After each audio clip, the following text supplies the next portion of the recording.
tutorial. What we're going to do is grab our circle tool, and we're going to make an ellipse about like that.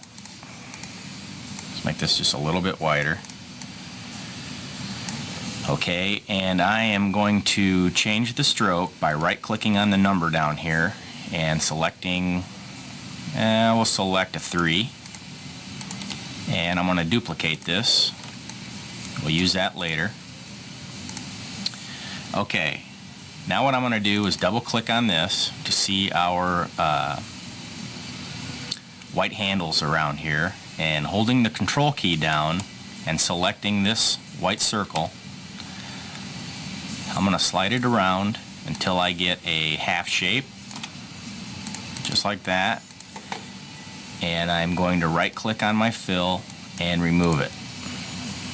Okay, next thing I'm going to do is go to my file, pull down, document properties, and make sure that I have these 3 items selected. We'll take our Bezier tool, and I'm going to snap onto this endpoint and select that endpoint. Okay, we'll make this a dark orange stroke, and I'll also change the stroke to a 3 to match this stroke. Now, you want to make sure that you snap these on to the endpoints of your half circle. And we have, okay, the next thing I'm going to do, select both of these shapes, go to Path, and Stroke to Path. Then I'll go to the Effects, pull down, select Interpolate. I have Interpolation Steps 2, Interpolation Method 2, and I'm going to hit OK. Okay, that gives us something about like this. Now what I'm going to do is delete these things. Don't need those anymore. And we're going to push this back over here. And now what I'm going to do is duplicate this. I'll slide this over. And I'll duplicate this one again. Okay, so I have 3 copies. What I'm going to do is take this one right here, and I'm going to ungroup it. And I'm going to save just these 2 things right here. I'll select both of them, go to Path, Union, Path, Break Apart. Basically what that has done is filled this section in and also filled in the inside. So we're going to select that inside section, and we're going to make it a light orange. We're going to go to our node tool. We'll go to Path, pull down, hit Dynamic Offset, and we're going to select just that one white node, and we're going to pull it in. About like that. Okay. Next thing we're going to do is select this one, ungroup them, get rid of our outside, we'll get rid of our inside, and we're going to do the same thing. Select both of those, do a union, do a break apart, and what we're going to do is change the color, go to our node tool, dynamic offset, and we're going to pull this in about the same spacing as our one on the left here. Okay, that looks pretty good. Okay, now I'm going to zoom out just a little bit. Pull this over. Okay, now I'm going to take this and this over here. Go to our line, I'll center these up, and I'll push that over. And that just kind of pushed everything right on top of each other. I'll slide that back out here. Okay, now I can zoom back up again. Okay, now what I'm going to do is take this right here, I'm going to duplicate this, and I'll mirror that. I'll select this part, select our circle, we'll center that, and we'll push it over to the right side. So I get kind of a globe looking thing here. And I'm going to take both of these items, ungroup them, and I want to get rid of this center line that's going down through the middle. Okay, there I have exactly what I want right there. Okay, so now what we're going to do is we're going to take this highlight, I'm going to hold my control key down and just slide it over. Matter of fact, what we need to do is go to our File, Document Properties, and uncheck our snaps there. We can move this around.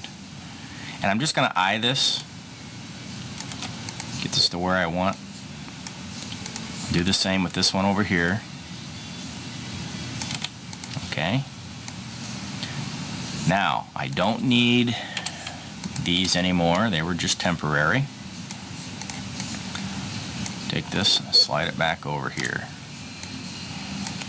Okay. Now what I'm going to do is duplicate this one, mirror it, push it over to the other side,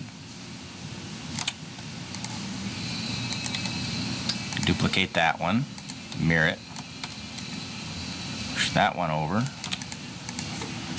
Okay, now I'm going to go to our circle tool. I'm going to draw an ellipse. We're going to turn the stroke off by removing it. Select our circle. I'll select this new ellipse that I've drawn. Actually, we'll select the ellipse, then the circle. Get this in the right order. Last selected, and we'll center that up. Holding the Shift key down, I'm going to select this handle. Just kind of slide it out just a little bit.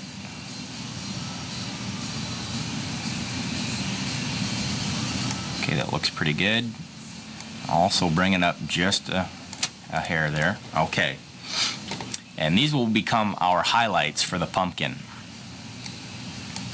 Okay, next thing that we're going to do, let me slide this over. I'm going to turn on our fill and stroke dialog. I'm going to select this first one here. I'm going to give it a blur effect of 10.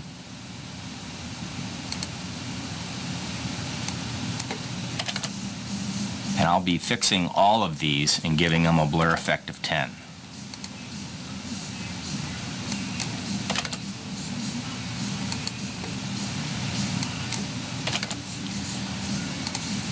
Okay, that gives us a nice blending effect where it shows lighting. So now the next thing I'm going to do is select our shape right here. And I'm going to make this about a 200 on our transparency box here. I'll make the next one about 135. Do the same to the other side, 200. And the last one, 135. Okay, and that will give us some blending depth. Okay, that's pretty much the shape of our pumpkin. So what I'm going to do now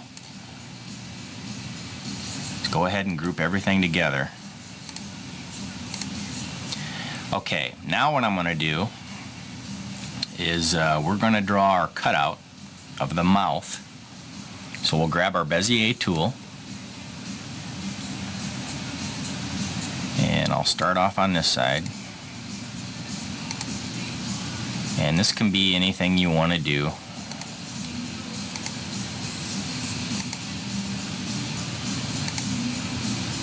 Oh, this is kind of big here. Okay, and you can always true up the shape a little bit just by selecting your nodes.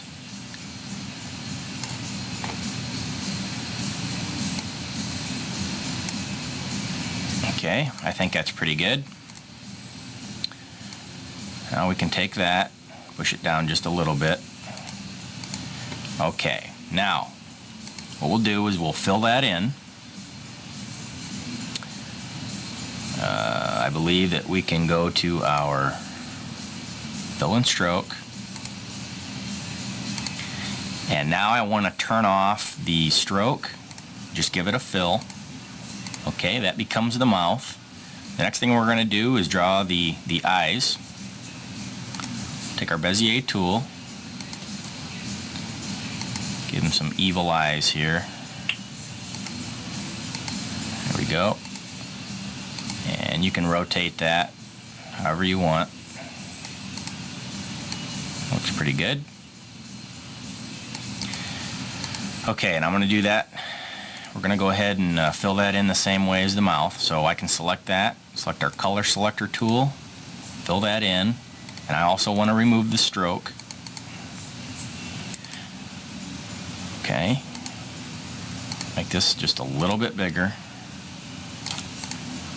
Okay, now I'm just going to concentrate on the left eye for now, and when we're done, we'll mirror that over to the other side.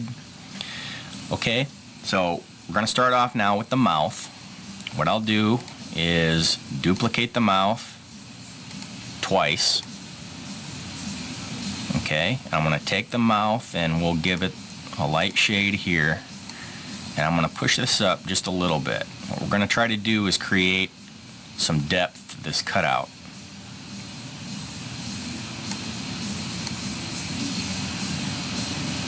Okay, that probably looks pretty good. Now I'm going to select our orange copy, our black copy. I'm going to go to path and do an intersection. Okay, now I'm going to select the black copy here, turn it back to orange. Whoops, actually, that has to be black. And it's our bottom copy that has to be orange. Oh, I'll take that eye, make it orange, and slide it up, give it some depth. Okay, that probably looks pretty good. Okay, I'll select the orange, my black, I'll go to path and do an intersection. The bottom orange, we'll make light orange. That shows us, that gives us that same cutout effect. What I'm going to do now, select both shapes there, combine them together. I'll right click, do a duplicate, and mirror it. We'll push that over to the other side. Okay. Now what I'm going to do is select both of these eyes, combine them together. Okay. I'll select the eyes here. We're going to select our pumpkin. And we're going to center that in the middle. Now you can do extra things to this. For example, you can draw a stem.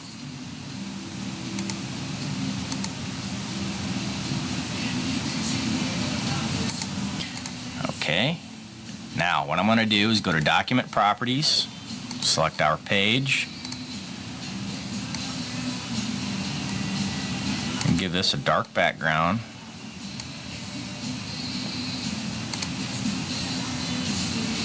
Okay. And that is our Halloween pumpkin clip art. So that can be used anywhere that you would want to stick that. So thank you for watching.